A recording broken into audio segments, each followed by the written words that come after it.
সম্মানীয় দর্শক বন্ধুগণ, বিহারে এসআইআর অর্থাৎ স্পেশাল ইন্টেনসিভ রিভিশন এর খসড়া তালিকা প্রকাশিত হলো।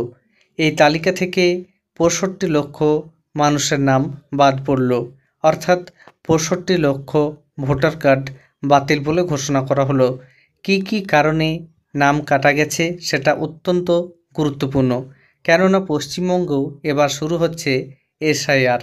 বিহারে যে কারণে ভোটার তালিকা থেকে নাম বাদ গেছে, একইভাবে পশ্চিমবঙ্গে বাদ যেতে পারে। তাই সেই সম্পর্কিত যে গুরুত্বপূর্ণ আপডেট আপনাদের সামনে এই ভিডিওতে আমি তুলে ধরব। এছাড়া যদি কারো নাম বাদ চলে যায় তাহলে কি করবেন সেটাও এই ভিডিওতে আমি জানাবো। এর আগে অনুরোধ, চ্যানেলে নতুন হয়ে থাকলে ছোট্ট চ্যানেলটি সাবস্ক্রাইব করে নোটিফিকেশন অল করে রাখতে ভুলবেন না। দেখুন এ বিষয়ে প্রতিবেদনে কি বলা হয়েছে। বিহারে ভোটার তালিকা থেকে ৬৫ লক্ষেরও বেশি নাম বাদ। কোন জেলায় কত জানালো কমিশন। কি বলা হয়েছে বিস্তারিত দেখুন। বিহারের সংশোধিত খসড়া ভোটার তালিকা থেকে বাদ পড়েছে ৬৫ লক্ষের বেশি নাম। শুক্রবার বিশেষ নিবিড় সমীক্ষা অর্থাৎ স্পেশাল ইন্টেনসিভ রিভিশন বা এসআইআরের ফল প্রকাশ করে একথা জানিয়েছে নির্বাচন কমিশন। বাদ পড়া তালিকায় মৃত, স্থানান্তরিত এবং একাধিক ঠিকানার ভোটার তালিকায় থাকা ব্যক্তিদের নাম রয়েছে বলে কমিশনের তরফে জানানো হয়েছে। ২০২৪ সালের লোকসভা নির্বাচনে বিহারে ভোটার তালিকায় প্রায় ৭,৯০,০০,০০০ নাম ছিল। এসআইআর পর্বের পরে তা কমে ৭,২৪,০০,০০০ নেমে এসেছে বলে কমিশনের তরফে জানানো হয়েছে। নির্বাচন কমিশনের তথ্য জানাচ্ছে, রাজধানী পাটনায় বাদ পড়া ভোটারের সংখ্যা সর্বোচ্চ ৩,৯৫,০০০।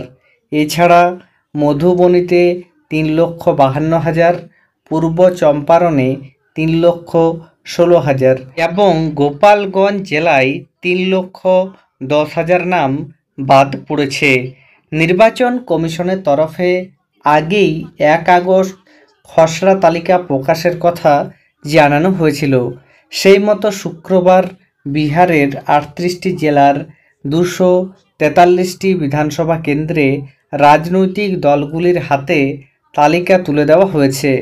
কমিশন জানিয়েছে, রাজ্যের ৯০,৮১৭টি বুথের পরিসংখ্যান রয়েছে ওই তালিকায়। প্রথমে বিভিন্ন রাজনৈতিক দলের প্রতিনিধিদের হাতে জেলা শাসকেরা খসড়াটি তুলে দিয়েছেন। সর্বসাধারণের জন্য ওই তালিকা কমিশনের ওয়েবসাইটে প্রকাশ করা হয়েছে দুপুর ৩টে নাগাদ। কমিশনের হিসেব বলছে, বাদ পড়া নামের মধ্যে ২২,৩৪,০০০ মৃত, ৩৬,২৮,০০০ স্থায়ীভাবে বিহারের বাইরে স্থানান্তরিত এবং ৭,০১,০০০ একাধিক ঠিকানায় নথিভুক্ত। তাহলে বুঝতে পারছেন, ইতিমধ্যে যারা মারা গেছেন অথচ ভোটার তালিকায় নাম রয়েছে তাদের নাম বাদ দেওয়া হয়েছে। এছাড়া যারা নিজেদের ঠিকানা পরিবর্তন করেছেন স্থায়ীভাবে, অর্থাৎ এক জায়গা থেকে অন্য জায়গায় চলে গিয়েছেন, অন্য জায়গায় ভোটার কার্ড হয়ে গেছে, তার জন্য তাদের পূর্বতন যে জায়গায় ভোটার কার্ড ছিল সে জায়গার নামটি বাদ দেওয়া হয়েছে।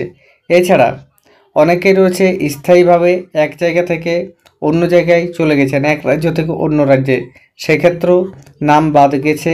এইভাবে নাম বাদ দেওয়া হয়েছে। আপনাদের জানিয়ে রাখি, যদি অন্য কোনোভাবে অর্থাৎ কেউ কোনো ডকুমেন্টস সঠিক দিয়েছে বা ডকুমেন্টস দিতে পারেনি, তার জন্য তার নাম বাদ গিয়ে থাকে, তবুও আপনারা ১ মাস পর্যন্ত সময় পাবেন।